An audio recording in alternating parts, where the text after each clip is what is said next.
ডাব্লিউডব্লিউই আরও কিছু সুপারস্টারদের রিলিজ করে দিয়েছে। এই তোমরা পুরো লিস্ট দেখতে পাচ্ছ, এদেরকে ডাব্লিউডব্লিউই রিলিজ করে দিয়েছে। এদেরকে আমরা কেউই চিনি না, বরঞ্চ দুটো তিনটে নাম রয়েছে যাদেরকে আমরা হয়তো চিনেও থাকবো।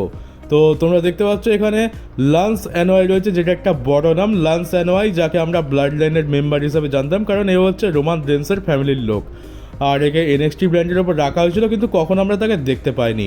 ভেবেছিলাম হয়তো রোমানের ব্লাড লাইনে জয়েন করবে, কারণ এটা তো অনেক পুরনো সময়ের কথা। 2024 সালে একে সাইন করেছিল ডাব্লিউডব্লিউই। তো ভেবেছিলাম হয়তো রোমানের টিমে এ জয়েন করবে। তারপরে হয়ে রোমানের টিম তো শেষ হয়ে গেল, তারপর সোলো সিকোয়ার টিম শুরু হলো। আমরা ভাবলাম যে হয়তো সোলো সিকোয়ার টিমে আসবে, কিন্তু আমরা তাকেও দেখতে পেলাম না সেখানে। কিন্তু মনের মধ্যে এটা ছিল যে আজ নয়তো কাল লান্স অ্যানোয়াই ব্লাড লাইনের স্টোরিতে জয়েন করবে, কিন্তু আর সেটা হবে না, কারণ লান্স অ্যানোয়াইকে ডাব্লিউডব্লিউই রিলিজ করে দিয়েছে। লান্স অ্যানোয়াইকে আর ডাব্লিউডব্লিউর কোনো দরকার নেই, তো তাকে গুড বাই করে দেওয়া হয়েছে। মানে এখন তো ব্লাড লাইনের মেম্বারদেরও চাকরি পাকা, এটা আমরা বলতে পারবো না। আগে তো রোমানের ফ্যামিলিতে জন্মেছে মানে তোমার চাকরি পাকা ছিল, কিন্তু এখন তো তোমাকে ইউজ না করেই বার করে দেওয়া হচ্ছে। আর আরেকটা নাম আমরা চিনি, যেটা হচ্ছে জিনতালা। তোমাদেরকে একটা সময় বলেছিলাম যে জিনতালা নামে একটা নাম ট্রেডমার্ক ফাইল করেছে ডাব্লিউডব্লিউই, আর সেটা একটা জাপানি ফিমেল রেসলারকে দেওয়া হয়েছে। তো তাকেও কোনো রকম ইউজ না করেই রিলিজ করে দেওয়া হয়েছে। আর সবার থেকে বড় নাম হচ্ছে ওয়েসলি। ওয়েসলিকে আমরা চিনি, ওয়েসলিকে ডাব্লিউডব্লিউই কিন্তু খুব ভালো মতো বুক করতো। এখন যেমন জেওয়ান এভান্সকে যেরকমভাবে বুক করা হচ্ছে, ওয়েসলিকেও কিন্তু ঠিক সেরকমভাবেই বুক করা হতো। সে এনএক্সটি নর্থ আমেরিকান চ্যাম্পিয়নশিপ জিতেছিল, এমনকি আমাদের ডমডম ভাইকেও হারিয়েছিল। তো সেই ওয়েসলি হয়ে গেছে রিলিজ। আর সাশা ব্যাঙ্কস ফাইনালি তার 10 নম্বর টাইটেল জিতে নিয়েছে। আর এটা বডি স্ল্যাম রেসলিং নামে একটা ছোট্ট রেসলিং প্রমোশন আছে, সেখানে গিয়ে সেটা করেছে। আর এবার তাকে মাত্র আর একটা চ্যাম্পিয়নশিপ জিততে হবে, তাহলেই সে কিন্তু সব থেকে বড় রেকর্ড হোল্ডার হয়ে যাবে। সব থেকে বড় বলতে পৃথিবীতে সব থেকে বেশি চ্যাম্পিয়নশিপ একবারে জেতা রেসলার হয়ে যাবে। আর জনসনের টুমস্টোন পাইল ড্রাইভার দিয়ে আন্ডারটেকারকে যে ট্রিবিউটটা দিয়েছে, সেটা নিয়ে আন্ডারটেকার টুইট করে এখানে সে জন সিনা আর এজে স্টাইলসকে থ্যাংক ইউ জানিয়েছে এত সুন্দর একটা রেসলিং ম্যাচ উপহার দেওয়ার জন্য আর তার ট্রিবিউটের জন্য। আর এই ফটোতে তোমরা দেখতে পাচ্ছ যে জন সিনা আর এজে স্টাইলসের ম্যাচটা যখন আমরা রিংয়ের মধ্যে দেখতে পাচ্ছিলাম, তখন ক্রাউডের ভেতরে কালো হুডি পরে নিজের পরিচয় গোপন করে সিএম পাঙ্ক ম্যাচটা দেখছিল। আর একজন দর্শক সেটারই ফটো তুলে সোশ্যাল মিডিয়াতে পোস্ট করেছে। আর জন সিনার আমরা প্রথমবারের জন্য অস্ট্রেলিয়াতে অ্যাপিয়ারেন্স দেখতে পেয়েছিলাম 2003 সালে একটা স্ম্যাকডাউনের এপিসোডে। আর তার শেষ অস্ট্রেলিয়াতে অ্যাপিয়ারেন্স দেখতে পেলাম আমরা এই ক্রাউন জুলেতে। আর রোমান রেন্স হেরে যাওয়ার পর এটা দ্বিতীয়বার হচ্ছে যে রোমান রেন্স কোনো সিঙ্গলস ম্যাচে পিন হচ্ছে। মানে 2020 সাল থেকে, যখন থেকে তার ট্রাইবাল চিফ ক্যারিয়ার শুরু হয়েছে, তারপর থেকে অনেক কিছু ঘটে গেছে, প্রায় 5 বছর কেটে গেছে।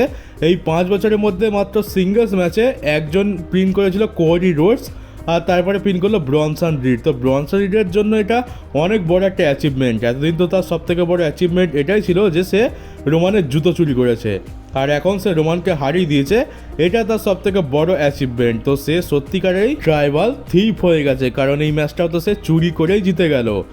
একেবারে জয় মুখের কাছ থেকে ছিনিয়ে নিয়েছে। আর শুধু রোমান নয়, হেরেছে তো আরেকজনও। রোমান রেন্স কে পিন করেছিল শেষবারের মতো কোডি রোডস, আর কোডি রোডসও কিন্তু এই প্রিমিয়াম লাইভ ইভেন্টে হেরে গেছে। আর সে ডাব্লিউডব্লিউতে রিটার্ন করার পর থেকে এখনো পর্যন্ত তাকে 6 জন রেসলার পিন করেছে একটা সিঙ্গলস ম্যাচে।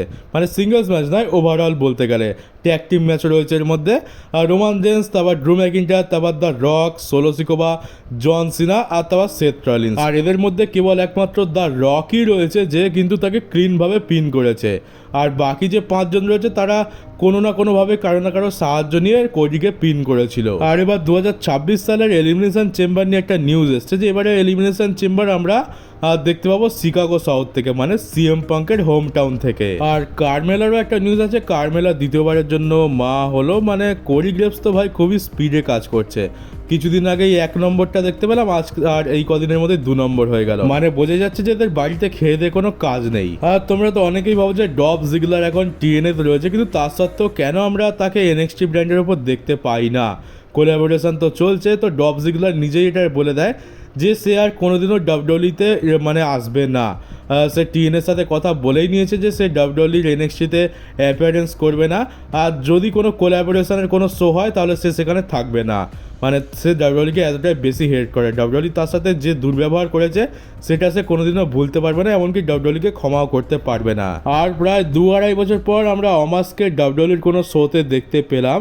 আমরা তাকে ট্রিপল এ প্রমোশনে দেখতে পেয়েছিলাম, তবে ওটা ডাব্লিউডব্লিউই মেক্সিকান ব্রাঞ্চ বলতে পারো। তবে এই এনএক্সটির একটা ছোট্ট লাইভ ইভেন্ট হচ্ছে, সেখানে আমরা অমাসকে দেখতে পেয়েছি। তো নাও এনএক্সটিরও নাকি এখন লাইভ ইভেন্ট হচ্ছে। আমরা র স্ম্যাকডাউনের মেন শো কেউ দেখে না, সেখানে আবার এনএক্সটির ছোট্ট একটা লাইভ ইভেন্ট, আবার সেখানে 4-5টা লোকও রয়েছে। তো সেখানে আমরা অমাসকে দেখতে পাই, আর অমাসকে আমরা ওবা ফেমির সামনে দেখতে পাই। তো ওবা ফেমিকে আমরা এমনিতে তো এনএক্সটিতে দেখতে পাচ্ছি না ম্যাচ হারিয়ে যাওয়ার পর, তবে লাইভ ইভেন্টে তাকে ইউজ করা হচ্ছে। আর ফাইনালি একটা বড় গুড নিউজ, সেটা হচ্ছে যে একটা রয়্যাল এপিসোড যেটা হতে চলেছে স্যান ডিয়াগো থেকে। স্যান ডিয়াগো জন সিনার হোম টাউন আমরা জানি। তো সেখানে জন সিনা ভার্সেস ডমডম ভাইয়ের মধ্যে ইন্টারকন্টিনেন্টাল চ্যাম্পিয়নশিপের ম্যাচ করানোর প্ল্যান করা হচ্ছে।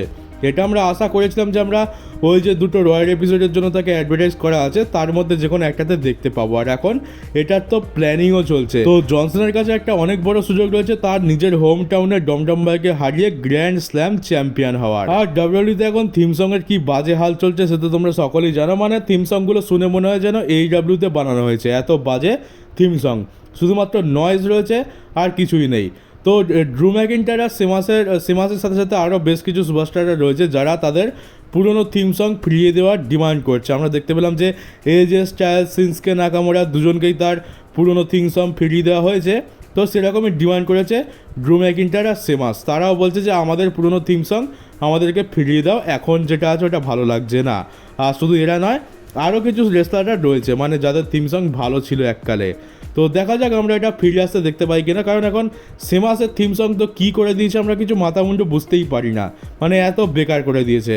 আর ড্রু ম্যাকিন্টায়ারটা তো তাও ঠিক আছে, আর বাকি কিছু সুপারস্টার বলতে আমার তো মনে হয় এখানে ফিন বেলার অবশ্যই থাকবে, কারণ ফিন বেলারের থিম সং এককালে কত সুন্দর ছিল। আর আজকে তো থিম সং একেবারে গুয়ের মতো বানিয়ে দিয়েছে ফিন বেলারের। বুকিং তো ভালো পায় না, কম করে থিম সংটা তো ভালো পাক। আর জেমস এলসওয়ার্থ এখানে AJ স্টাইলসকে ধন্যবাদ জানিয়েছে যে তাকে ট্রিবিউট দেওয়ার জন্য। এবার তোমরা অনেকে হয়তো জেমস এলসওয়ার্থকে চেনোই না, যারা 2016 সালের দিকে ডাব্লিউডব্লিউ দেখেছো তারা তো জেমস এলসওয়ার্থকে চিনেই থাকবে। তো কি হয় যে AJ স্টাইলস তো শন মাইকেলসকে ট্রিবিউট দেওয়ার জন্য সুইট চিন মিউজিক ইউজ করে, আর সুইট চিন মিউজিক কিন্তু জেমস এলসওয়ার্থও ইউজ করতো। তো এখানে জেমস এলসওয়ার্থ অফকোর্স এখানে মজা করেই বলেছে যে থ্যাংক ইউ আমাকে ট্রিবিউট দেওয়ার জন্য, কারণ আমিও তো সুইট চিন মিউজিক ইউজ করি। আর ডাব্লিউডব্লিউতে সব থেকে বেশি ইউজ আমরা AJ স্টাইলস আর ডিন অ্যামব্রোসের স্টোরিতেই দেখতে পেয়েছিলাম জেমস এলসওয়ার্থের, আর সেখান থেকে আমরা জেমস এলসওয়ার্থকে এত বেশি ভালোভাবে চিনি। তখন বেশ এন্টারটেন তো করেছিল জেমস এলসওয়ার্থ। আর তোমরা জেনে অবাক হবে যে জেমস এলসওয়ার্থ AJ স্টাইলসকে হারিয়েও রেখেছে ম্যাচে, মানে ক্লিনভাবে তো হারায়নি, কাউন্ট আউট, ডিসকোয়ালিফিকেশন এইসব দিয়ে হারিয়েছে। আর এমনটা নিউজ আসছে যে ডাব্লিউডব্লিউ CM পাঙ্কের সাথে সেথ রলিন্সের আবার একটা ম্যাচ প্ল্যান করেছে, যেটা হবে 1 নভেম্বর স্যাটারডে নাইটস মেন ইভেন্টে। তো এদের মধ্যে তো অলরেডি অনেকখানা ম্যাচ হয়ে গেছে, আরও একখানা ম্যাচ ডাব্লিউডব্লিউ বুক করে দিয়েছে, মানে বুক করতে চলেছে। তো এটাও তো আমরা জানি যে ওয়ার্ল্ড টাইটেলের জন্যই হবে, আর মনে তো হয় না যে CM পাঙ্ক জিতবে। তো CM পাঙ্ক আবার একটা ওয়ার্ল্ড টাইটেলের ম্যাচ হারতে চলেছে। আর এবার সার্ভাইভার সিরিজ ওয়ার গেমসের টিম নিয়ে একটা বড় নিউজ এসছে, এটা ডেভ ম্যাডিসনের তরফ থেকে এসছে। তো দেখতে পাচ্ছ আমরা ওয়ার গেমসের মেন্সের টিমে কাদেরকে দেখতে পাবো। একদিকে থাকবে CM Punk, Roman Reigns, Jacob Fatu, Jey Uso, আর 5 নম্বরে একটা মিস্ট্রি পার্টনার হবে। তো সেটা কে হতে পারে, সম্ভবত LA নাইট কিংবা জিমি উসো হতে পারে। তো LA নাইট আর জিমি উসোই যখন হবে তখন মিস্ট্রি পার্টনার হয়ে লাভটা কি। আর তারপর সেথ রলিন্সের টিমে দেখতে পাচ্ছ Seth Rollins, Bron Breakker, Bronson Reed, Brock Lesnar, আর লাস্টে আছে অস্টিন থিওরি। তো অস্টিন থিওরিকে এই জন্যই বললাম যে সে সেথ রলিন্সের টিমের নতুন মেম্বার হতে চলেছে, সে নতুন মেম্বার হিসাবে বেরিয়ে আসবে। তারপরে আমরা এটা দেখতে মানে এই ওয়ার গেমস ম্যাচটা দেখতে পাবো। আর ব্রক লেসনার প্রথমবারের জন্য ওয়ার গেমসে থাকবে, মানে ব্রক লেসনার একটা খাঁচার মধ্যে অতগুলো লোকের সাথে কীরকম কিওস হবে সে তো আমি ভাবতেই পারছি না। ওয়ার গেমসে তো ব্রক লেসনারকে দেখার জন্য আমি তো খুবই এক্সাইটেড। আর তার থেকেও বেশি ইন্টারেস্টিং জিনিস এটা যে ব্রক কীভাবে সেম পেজে এসে কারোর সাথে কাজ করবে, কারণ ব্রক যে ধরনের রেসলার, এত বড় ইগো যে কারোর সাথে কাজই করতে চায় না, আর সেখানে ওয়ার গেমস একটা টিমের হয়ে কাজ করবে, এটা তো ভাবতেই কেমন লাগছে। আর অস্টিন থিওরির ব্যাপারটা বলে রাখি যে সম্ভবত আমরা নভেম্বর মাসের 30 তারিখে ওয়ার গেমস দেখতে পাচ্ছি, আর 1 নভেম্বর হবে স্যাটারডে নাইটস মেন ইভেন্ট, যেটা হবে CM পাঙ্কের এগেনস্টে সেথ রলিন্সের ম্যাচ। তো মেবি হতে পারে যে সেখানে অস্টিন থিওরি এলো আর সিএম পাঙ্কে ম্যাচটা কস্ট করে দিল, কারণ ওটা একটা পারফেক্ট জায়গা আমার মনে হয় অস্টিন থিওরির ভিশন জয়েন করার জন্য। তো আমার তো এটাই প্রেডিকশন যে অস্টিন থিওরি 1 নভেম্বর ভিশন জয়েন করবে এই ম্যাচেতে। আর তারপরে দেখতে দেখতে ওমেন্স টিমটাও দেখে নাও, কারোর ইন্টারেস্ট তো নেই, তবে একবার দেখেই নি।